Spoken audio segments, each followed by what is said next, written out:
Hello viewers, কেমন আছেন সবাই? আশা করি সকলেই খুব ভালো আছেন।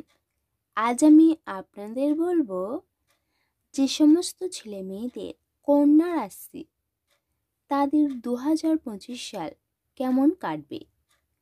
এবছর কন্যা রাশির জাতকদের শনি সপ্তমে, দশমে বৃহস্পতি, ষষ্ঠে রাহু ও দ্বাদশে কেতু থাকছে।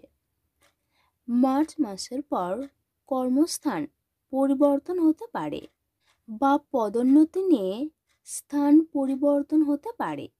ব্যয়ভাবে কেতু থাকার জন্য খরচ বৃদ্ধি পাবে। কর্মক্ষেত্রে আপনার কার্যকারিতা বৃদ্ধি পাবে এবং বসের প্রশংসা পাবেন। আপনি যে পেশার সঙ্গে যুক্ত সেই পেশায় আপনার সুনাম বৃদ্ধি পাবে। বিনিয়োগ করতে হলে ভালো করে দেখে শুনে করুন। যে কোনো ক্ষেত্রে বিনিয়োগ করলে আর্থিক ক্ষতি হতে পারে।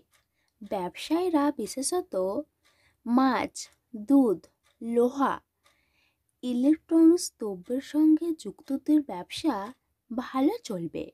কর্মক্ষেত্রে বিজ্ঞাপন এজেন্সি, প্রকাশনা, সাংবাদিকতার সঙ্গে যুক্ত ব্যক্তিরা সুনাম পাবেন এবং কর্মে উন্নতি হবে। বৈদেশিক বাণিজ্য শুভ হবে। অবিবাহিতদের বিয়ের যোগ থাকতে পারে এবছর। কন্যার জাতকরা এবছর স্মডেলাইসিস ও হাড়ের সমস্যা, গ্যাস অম্বল, যৌনাঙ্গের সংক্রমণ ও চামড়া সংক্রান্ত রোগে কষ্ট পেতে পারেন।